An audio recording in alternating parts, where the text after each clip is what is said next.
Cool. Okay. So we got some sound. For me, it's really entertaining, but so we could talk about sound, and that's where we are in the curriculum. Now, we don't necessarily have to do that because it is the last physics class that you're going to take, maybe ever. I don't know if you're aware of that. So Yeah, because you're in 10th grade and you're just finishing the year, this is our last physics class together. So you guys might not take AP Physics, or if you do have a tour, take physics there. So I want to, instead, we could do the waves thing, but I was thinking maybe we could do something different in physics, where we could address all your questions you have about the universe. Okay. Okay, that sounds fun. That's a bad idea. Bella. I just, no, wait, I don't have a specific question, I just agreed to that instead of doing sound. So, if you don't have your own questions, I will come up with my questions. Okay? And the question I've come up with, oh, there's a question. Go. So, I don't know, it seems like a stupid question, but I had this debate recently with my family about whether or not people think that the Earth surrounds the sun, or if everything else in the universe surrounds the Earth. It goes around.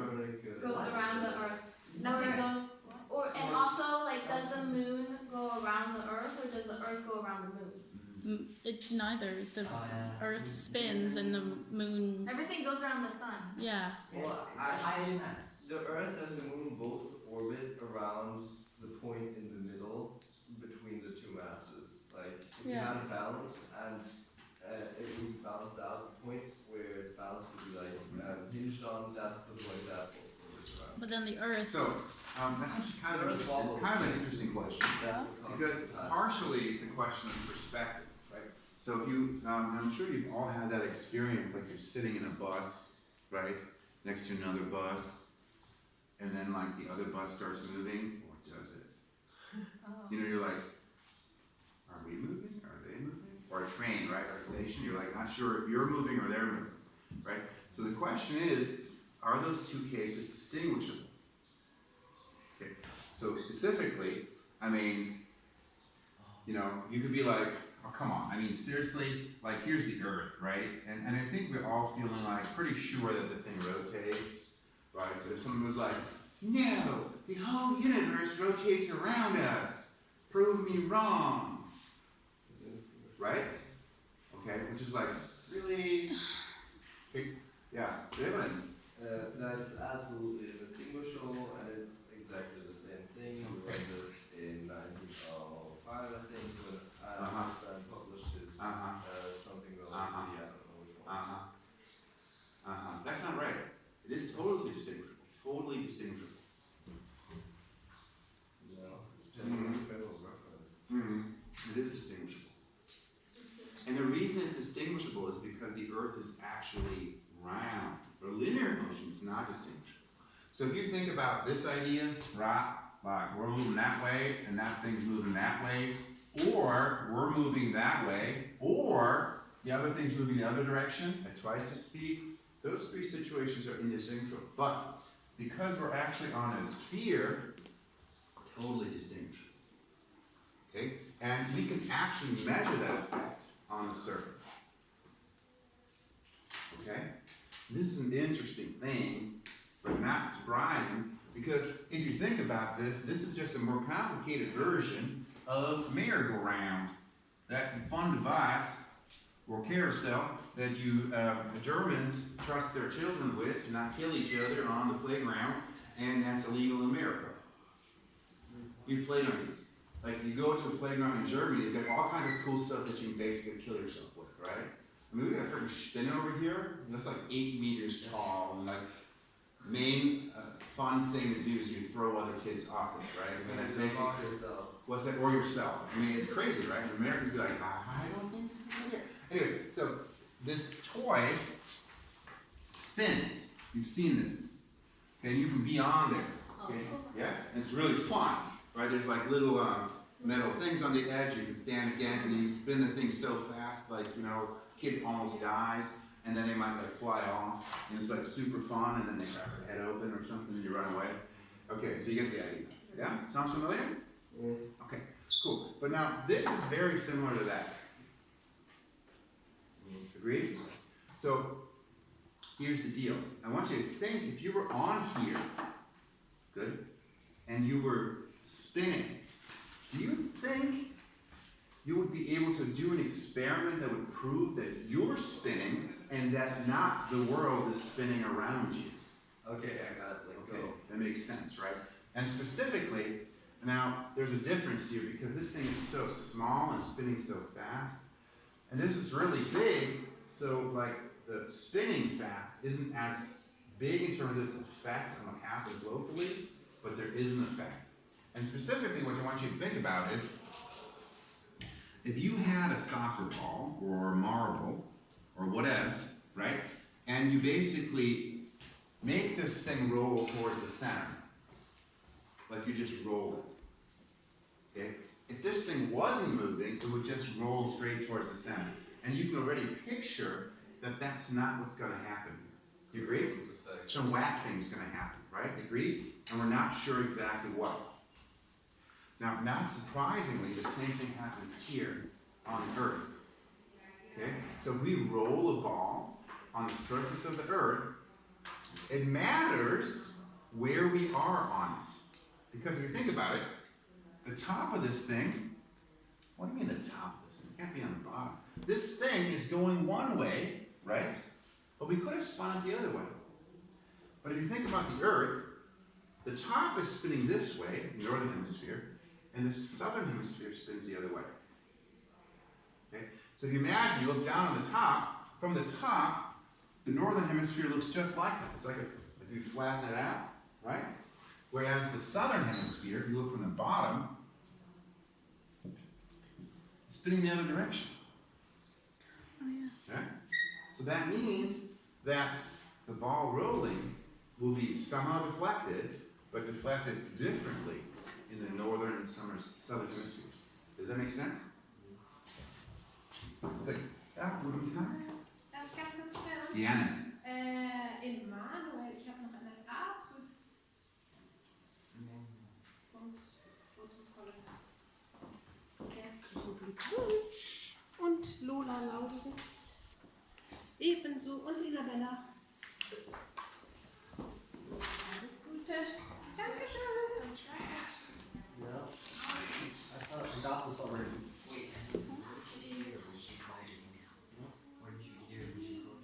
I heard I started 2 days before I I know, he kept just texting me about it. I don't know. But then why would she know where to go if she I doesn't don't know you? Is that not you? Chill. All right. Let's keep on track here. So that rolling ball will be deflected. Same thing happens here on Earth. Okay? So interestingly, this effect is measurable. And in the northern hemisphere, anything that moves is deflected to the, do you know? Wait a minute. Give me a sec. To the east. No, to the west. No. It's to the right. Anything that moves in the northern hemisphere is deflected to the right. It's the Coriolis effect. That's the Coriolis effect. Exactly. So, if you basically decide you're going to throw or roll something in this direction, it'll kind of go that way. Anything moving in the northern hemisphere will be deflected to the right. Okay? This is called the Coriolis effect.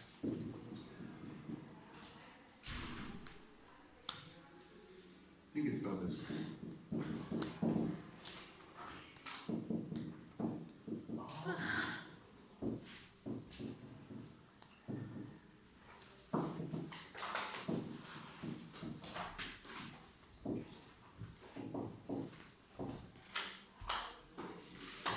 And then, of course,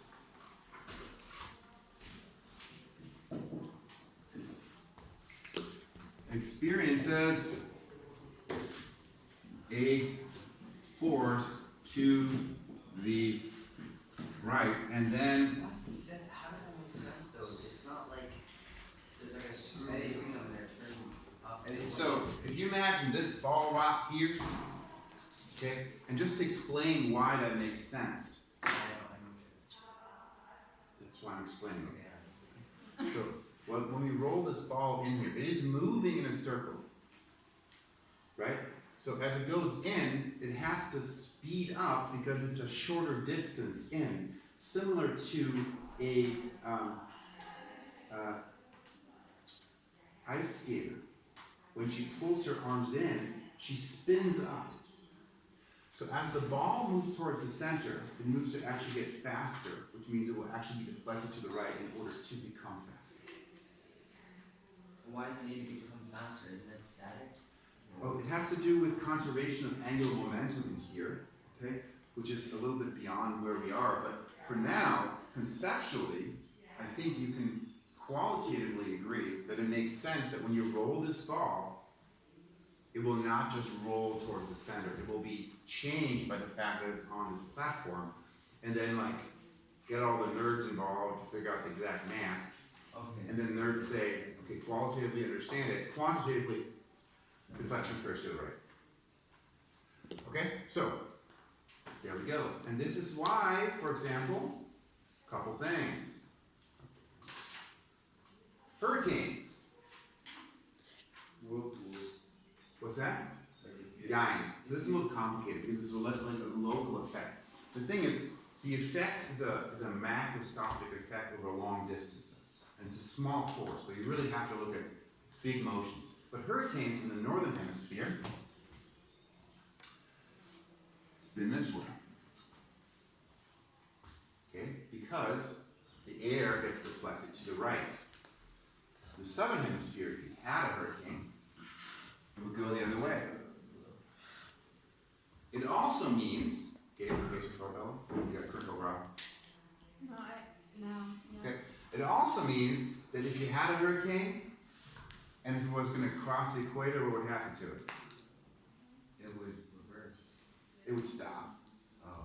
right? It makes sense, right? Because it's doing this whole thing, right, where it's like going clockwise in the northern hemisphere, and then basically the Coriolis effect would try to spin it the other way, but of course if you spin it the other way, it will slow down its spin, and actually it will stop working. So if you think about, you've seen hurricanes, like, you know, they're always like, another one's aiming for New Orleans, right, or whatever, you know? It always comes across the Atlantic, right, like this, and it's always in the northern hemisphere. So people on the equator don't have to worry about. On the equator, you don't have to worry about hurricanes, correct? You just have other tropical storms that don't really spin. Is it possible to, because mankind has created a bunch of different instruments and everything, but is it possible for man to create something that would actually force the hurricane to turn the other, to spin the other way? Why would you want No. that? So the energy involved is like way too big. So you can't really affect hurricanes. Also, like, hurricanes are a thing that's like naturally occurring, and that's kind of just with our weather and like with our planet Earth. I don't think we need to change everything about our Oh, environment. it also is a bad idea. Yeah. I think both those things are true. Yeah. So you know who had the idea to like try to fight a hurricane by sending a nuke into it, you know? And that was a really bad idea. First of all, it wouldn't work. Second of all, you'd have nuclear waste flying. Not funny. I didn't laugh. No, I was. Yeah. It's just really sad. New question. Did you have a question? Oh, no, I was No? just stretching. Kevin? Not necessarily a question, but after World War II, the Americans had a lot of dumb ideas of what to do with nukes in a civilian way. So, Roosevelt wanted to tie them to bats. Okay. Coronavirus part 2. Okay. I'm just Okay. saying, it's true. FDR. Yes. Wait, what? But he was dead. Before that, What he Oh, said? okay. at one point he wanted to, Okay. but maybe I'm getting I'm the with you. facts wrong. It doesn't sound like a right fact. I swear, that's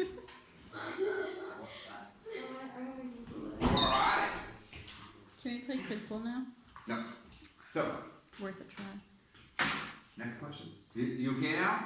Yeah, Good, perfect. Alright, we showed that that's true. So we know we're actually rotating. Doesn't that also have to do with mass? Doesn't mass matter in universal gravitation? The mass of the sun, like if the sun had a less mass of Earth, it instead would be pulled, like a satellite is pulled to Earth's gravity, and it instead would be rotated around. Oh, Just the reason why. sure, but I mean, the thing is, you're right, it all works according to Newton, right? Yeah. But, you could still say, is Newton even true? I mean, part of the reason Newton is true is because we've proven his theories to be true is because we've made measurements, right? And in our measurements, we believe the moon goes around the Earth. But if we were measuring the Earth to be going around the moon, right, then Newton suddenly wouldn't be right anymore. Newton's just a dude. Was that? Newton's just a dude who like said some things that came true. I mean, like, think about it. A lot of the scientists and chemists and physicists that we all know, they thought of a couple things before anybody else could and then proved them. So Oh, are It's you just a knocking guy. Newton? Are you acting like you could just do it? no, I'm not saying that. Obviously I like not. it. But I'm He saying did come out with that delicious snack, the fig Newton. And those are so yummy. I wish we had those in Germany. There's not many American like snack foods that are like actually like good to have. Really, Because every most of them- American's not good. well, fig Newtons are good. They're actually relatively healthy. goldfish. Goldfish are good. Relatively. I want cheddar bunnies. Cheddar bunnies? Yes. Yeah, they're from like Annie's brand. No, gold. I don't No, know what cheddar that bunnies is. are like hundreds of them. Okay. Plastic. Teddy Brown. Doesn't compare. It's Teddy Bear. That's weird. Hydrogen atom. Tell me about it. What's it look like? What? Hydrogen atom. What's it look like? Hydrogen atom? Hydrogen atom. What's it look like? It's just an H. One proton, one electron. There we go. So You should this draw is it in the hydrogen. Lewis dot form. That's the most abundant thing in the universe. Tell me about it. So how's it hanging out? How are they hanging out there? You got a proton, we're gonna put the proton over here. Yeehaw. What's the electron doing? It's trying to bond to other things. No. No, never mind. There's definitely an attraction. Where is it? Everywhere at once. Everywhere at once? I don't even know what that means. Meaning that you can't history even. of the entire world, like, pretty much the history of the entire world, I guess, of those words. I don't know. So can you just answer my question? Where's the electron? It's in the middle. No, it's not. I'm next. Answer P. Where's the electron? So the proton is in the center, it's in the nucleus, and the electron is circling around it, and because hydrogen only has one electron, it's the valence electron. Does this look right? Unfortunately. Yeah, Why? no, what? The pathing of an electron is impossible to track. That's What's what I that? know. The pathing of an electron is impossible to All track. right. That's what I know. Let's just kind of think about this for a second. Okay, so this is an electron here. So it has an electric field. Do you guys know what an electric field is? It's stuff that attracts like or repels electrons and positive charges. Now, here's the problem we got with this model. You guys ready for that? If we imagine that electric field that's attached to this thing, it looks something like this. You should have done this in 8th grade. Yeah. Yeah. Wait. I'd just like to say that President Roosevelt did in fact want to have bombs. He was with that. all for Nuclear bats with bombs. atoms. Okay, good. So, No, yeah, they were called bat bombs. so if we take a look at this, if we take this electron with the attached electric field lines, think of these things kind of like strings. That makes sense, right? Now if you imagine all these strings, and I take the electron and I whip it around like this, And I got this string attached to it, and I'm basically shaking the electron up and down over here. What's gonna happen on this string? You kind of have an intuitive feel for what that's gonna do. Yeah.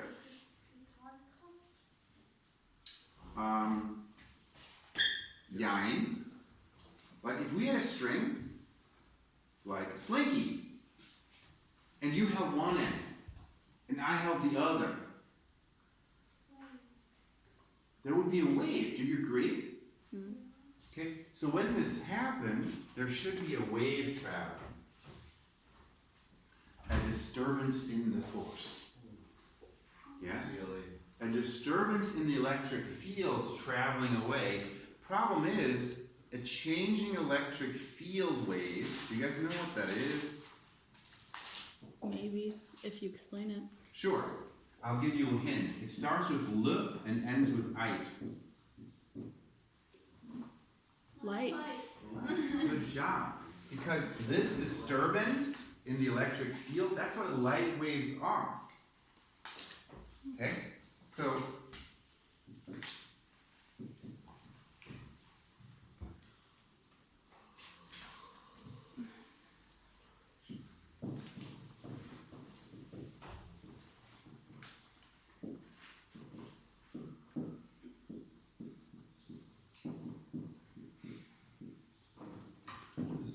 peaceful. Okay, so we have changing electric and magnetic fields. Well, what is, I don't give a poop. Problem is, if the electron does this and it radiates light, what happens to the energy of the electron? Runs out. Runs out. And if it runs out of energy, it's not going to be able to go in a circle because it's slowing down. So we find that if this was the case, the electron would do this and be gone because it would fall into the proton and turn into a neutron. We know this not to be true. Why?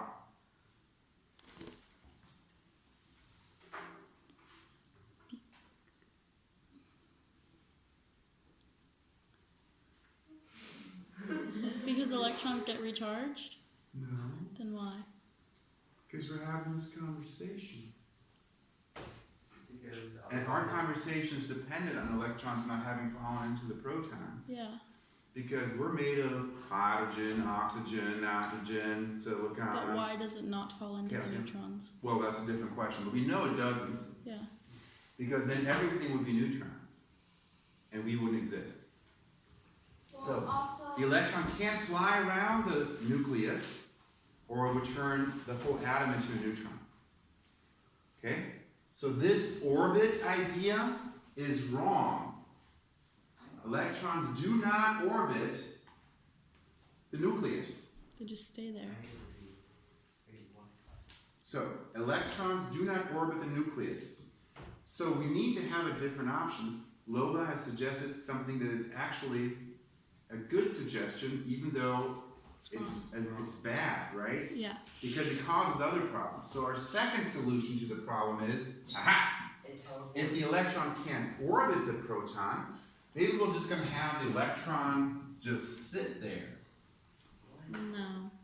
That sounds dumb. It can't, because then it will just fall in and it will turn into a neutron. Maybe it just goes very slowly. But that's the same issue, right? It teleports. Okay.